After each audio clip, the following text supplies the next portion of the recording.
šiandien mano pašnekovas yra Vytautas iš UAB Eivuda, su kuriuo pakalbėsime apie medines stogo konstrukcijas. Ir Vytautas iš savo patirties papasakos vis tik, kaip tos stogus reikėtų pasirinkti, kokie jie ten būna, pigesni, brangesni ir taip toliau. Tai gal labai trumpai pradžioje, Vytautai, prisistatykit ir kuom užsiima UAB Eivuda. Sveiki, Vytautas Bružas, kompanija Eivuda. Mes medines stogų konstrukcijas gaminame. Prieš tai, žinoma, suprojektuojame pagal užsakovo, pagal projekto reikalavimus ir pateikiame užsakovams į statybos aikštelę. Tai žodžiu patikslinsiu, tai jūs esate tokios labai specifinės srities žinovai, būtent stogai, ar ne? Tarkim, sienų jau ten nelabai jūs gaminat, bet jūs labai stipriai esate įsigilinę į stogus. Tikrai taip, 90 ir daugiau procentų yra stogai. Gerai, tai tada toks bendrinis visiškai klausimas, gal yra žmonių, kurie planuoja pastatą kažkokį tai projektuot, bet nėra apsisprendę. Kokių iš vis būna stogų, sakykime, taip, nežiūrint ar jie medinė konstrukcija, apskritai, kokie tie stogai Lietuvoje dominuoja? Pagrindinės yra dvi kategorijos, tai plokšti arba kitaip vadinami dar sutabdinti ir šlaitiniai. O šlaitiniai jau tada fantazijos, tik tai klausimas, kiek šlaitų tų gali būti, 4, 10, 15 su bokšteliais, bet jie visi šlaitiniai yra arba dar kitaip vadinami valminiai. Ok, gerai, tai dabar vėl įsivaizduokim tą patį žmogų, kuris domisi, jis nori projektuoti, bet nenusprendžia, ar ne? Tai gal patartum iš savo patirties, kaip jam vis tik nuspręsti funkcinę prasme, kas yra geriau. Aišku, turbūt mes negalim pasakyti už visus, kas kam geriau, bet, tarkim, jūsų atveju, ką reikėtų atkreipti dėmesį. Pavyzdžiui, jeigu žmogus planuoja ateityje, nežinau, užlipti ant to stogo, ar ne? Pavyzdžiui, galbūt yra gražus vaizdas prie ežero ir jisai nori tą vaizdą kažkaip nuo stogo matyti. Tai turbūt nuo šlaitinio stogo būtų sudėtingiau, ar ne, ant jo užlipti. Bet gal galima stoglangį. Inkiliuką galim įkelti. Tai žodžiu, iš esmės turbūt stogo pasirinkimo tas tipas yra grinai nuo paties žmogaus priklauso, ar ne? Taip. Pagrindinis dalykas apsispręsti turi žmogus, kaip jam patinka, sakykime, nuo reljefo, aplinkos, aplinkui kokie namai, nuo to daug turėtų. Taip, nes, pavyzdžiui, jeigu pastatas yra kokiam senamiestį, tai jis greičiausiai net negalės būti plokščių stogų, nes jis turės apribojimą. O, pavyzdžiui, energinė klasė, kad dabar mes turime A++, energinė klasė, ar šitai įtakoja kažkaip tą stogo pasirinkimą, ar ir tam galima ją pasiekti? Ir tam stogui galima ją pasiekti, tai dabar net nėra pasirinkimo, tai yra reikalavimas ir tiesiog mes jį turime įgyvendinti ir pagal tai projektuojamas tas stogas. Supratau, tai dabar grįžtam vėl prie jūsų paslaugų. Tai kalbant ir apie plokščią arba tą sutabdintą stogą ir šlaitinį, ar UAB Eivuda abiem atvejais gali būti ta įmonė, kuri gali padėti? Tikrai taip, mes projektuojame ir gaminame ir plokščius stogus, ir šlaitinius stogus. Ir užbėgsiu dar įvykiams už akių, tai kaina nesiskiria daug. Kaina kieno? Tarp šlaitinio ir plokščio stogo. Šiaip beje, manęs labai dažnai šito klausimo klausia, nes kai žmonės nėra apsisprendę ar šlaitinė ar plokščia, sako, kas pigiau. Tai vakar irgi vienas žmogus klausė, tai atsakymas buvo taip, matematiškai, teoriškai turėtų būti pigiau plokščias stogas. Nes vien dėl to, kad šlaitinis turi daugiau dangos, o plokščias jos turi mažiau. Teoriškai, matematiškai, bet dažniausiai vis tiek išeina, kaip ir pats sakai, tas ant to. Dažniausiai ir konstrukcijų kaina yra apytiksliai tokia pat ir pačio stogo jau su visų įrengimu, su visom dangom, su viskuom yra apytiksliai tokia pati tiek plokščio, tiek šlaitinio stogo, nes galiu pasakyti, kaip ir šlaitiniam stogui tos dangos kvadratūra didesnė, bet už tai plokščio stogo įrengimas yra žymiai sudėtingesnis, yra daug sudėtingų mazgų ir specialistai turėtų būti rimtesni plokščio stogo, nes tikrai yra žymiai daug tokių kritinių vietų, į kurias neatsižvelgus paskiau bus bėda. Nu, aš iš savo patirties irgi galiu pridėti, pavyzdžiui, su plokščiais stogais yra toks niuansas. Jeigu mes pasirenkam plokščio stogo konstrukciją gelžbetonio, tai mums reikia papildomai nuolydį suformuoti ar ne iš kažkokios medžiagos, tai apšiltinti ir taip toliau. O kaip yra su mediniais plokščiais stogais? Ar galima kažkaip pabandyti sutaupyti šitoje vietoje? Gal galima nuolydį formuoti iš karto? O kaip yra, pavyzdžiui, su parapetais? Nes plokščių stogų atveju, kai mes turim gelžbetonio konstrukciją, tai mums reikia parapetus dažniausiai pamūryti arba ten, nu, žodžiu, prikonstruoti. O kaip yra su mediniais plokščiais stogais? Kai projektuojame plokščius stogus, tai jau mes iš karto ir padarom projektą ir su parapetais, ir su nuolydžiais, ir netgi jeigu reikia vandens nuvedimo lietloviais viduj į tam tikras vietas, kuriuose bus nutekamieji tie vamzdžiai.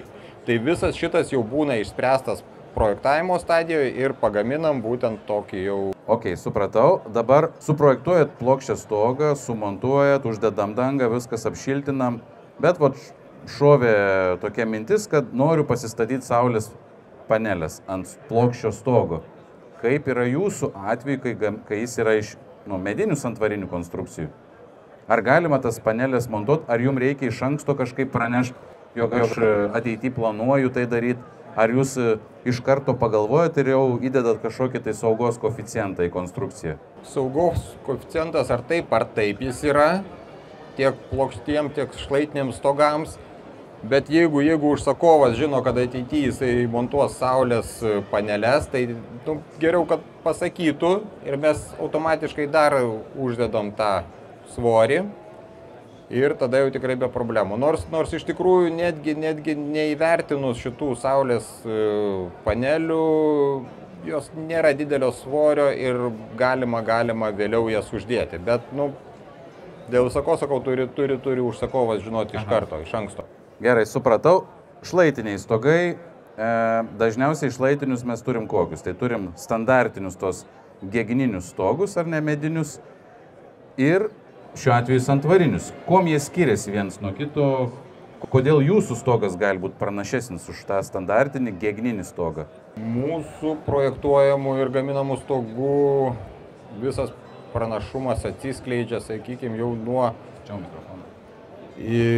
nuo tada, kai užsakovas nusprendžia statyti. Jeigu jisai projektavimo stadijoje nusprendžia tokį stogą, tai tada tauposi ženkliai lėšos visos dėžutės statybos. O jeigu užsakovas pasistato jau mūrą ar karkasą ir tada tik tai nusprendžia, kad tai bus konstrukcijos iš mūsų, santvarinės, tai tada tauposi tik tai pats montavimo greitis, viskas tikslumas ir netgi, sakykime, nereikia tokio išmanančio specialisto kaip gegniniam stogui. Aš gal išversiu į žmonių kalbą turbūt. Tai jeigu kreipiasi žmogus į jūs dar nepradėjęs nieko statyti, tai jis gali sutaupyti daugiau vien dėl to, kad jūs galit konstrukcijas stogo suprojektuoti taip, kad reikėtų mažiau pamatų, mažiau laikančių konstrukcijų vidinių ir tokiu būdu sutaupyti. Bet jeigu jau žmogus yra pasistatęs pamatus, pasidaręs mūrą, tai jūs galit jam būti naudingi tik tais tai, kad gegnes montuos, tarkim, 2 savaitės, santvaras montuos 2 dienas. Čia jau toks didesnis stogas. Jeigu stogas standartinis tenai 100-150 kvadratinių metrų namai, tai gegnes montuos savaitę, o santvaras gali per dieną. Taip, tada, o gerai, dabar kaina kalbant. Gegninis stogas, santvarinis stogas, kaip kaina? Skiriasi, nesiskiria? Nes vienas aspektas, ką mes minėjom, greitis, tai jeigu mes gegninį stogą, taip, nes mes mokam darbo užmokestį, ar ne, vis tiek kaip užsakovai, tai, o kaip yra su santvariniu? Gerai, jie su rankom juk neužkels to stogo. Santvariniam reikalingi jau mechanizmai, kad pakelti tas santvaras ant stogo. Bet skaičiuokime visą, sakykime, stogo konstrukciją jau stovi. Namas be stogo ir namas su stogu. Tai santvarinis išeina pigiau ir ženkliai pigiau. Nes įvertinam visus tvirtinimo elementus, montavimo kaštus, pakelimo mechanizmus ir medieną. Nu, viską sudėjus, suma sumarum gaunasi santvarinis pigiau. Tikrai tai galiu teikti, nes yra nekartą tai skaičiuota. Nu, aš galiu irgi iš savo patirties pridėti tai, kad santvarinius stogus labai dažnai renkasi vystytojai, kadangi vystytojo tikslas yra sutaupyti, nu, sakykime, ką jisai sutaupo, už kiek parduoda, skirtumas lieka jam, tai jam yra labai svarbu greitis. Greitis ir kad jam nesistabdytų darbai. Tai reiškia, kad visas medžiagas ir konstrukcijas jis taip yra apmastęs, kad nesistabdytų procesas. Gegninių stogų atveju jis stabdosi. Ir nu, reikia sulaukti, ar ne, kol ten kas sumontuos tą stogą. Santvarinių praktiškai nėra jokio stabdymo, nes suplanavom, kad šiandien montuosim, kranas atvažiavo, sukėlė ir rytoj jau galim pradėti kitus stogo procesus, ar ne? Turėkime omeny, kad statybos ne visados vyksta, kai geros oro sąlygos. Tai santvarinį tą dieną tarp lietaus ir sniego galim ištaikyti, sumontuoti, o gegninim tai jau reikia atidėti pavasariai. Kupolinį stogą galit pagaminti? Taip, jau esam ir gaminę, netgi tokie kupoliniai namukai yra ir 35 kvadratinių metrų, 70 ir virš 100 kvadratinių metrų, tai grinai kupoliniai namai. Tai visos konstrukcijos yra padarytos kaip santvaros, jos statybos aikšteliai sumontuojamos ir viskas, lieka vidaus apdaila, išorės apdaila, tai jau kartu gaunasi ir sienos, ir stogas, viskas. Jūs minėjot, kad projektuojat. Taip. Kaip yra su kaina projektavimo? Jos tiesiog nėra. Mes projektuojame tą, ką mes gaminsime.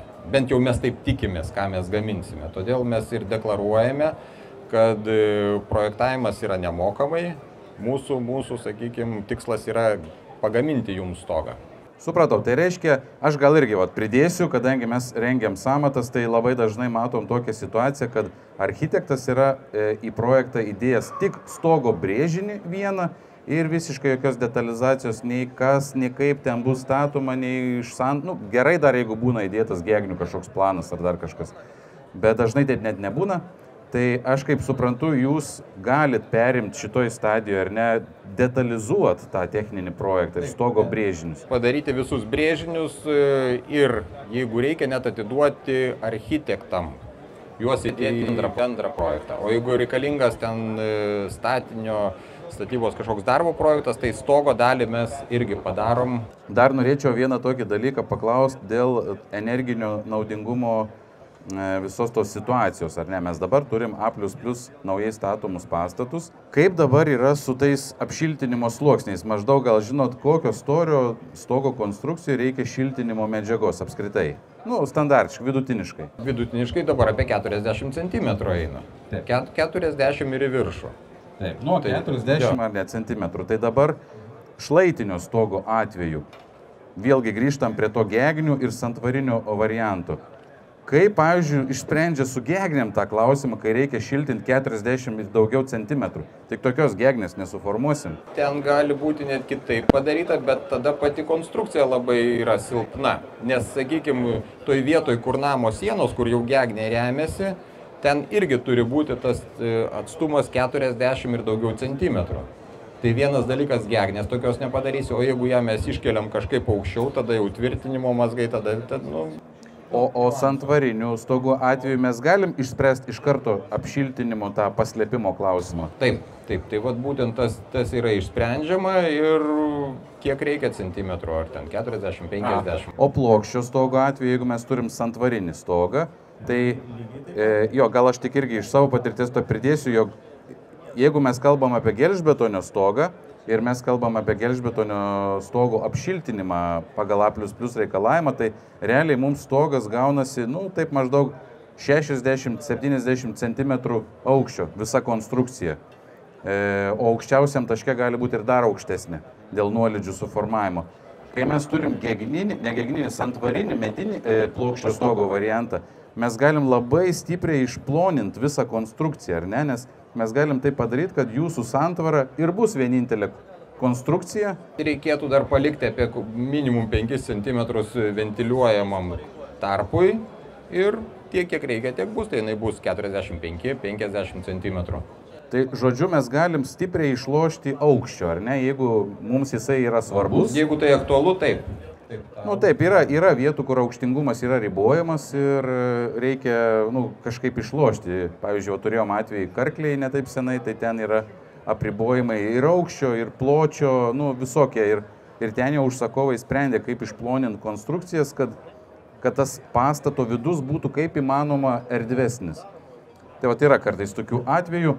Gal dar turit klausimą, liko paskutiniai akordai mūsų.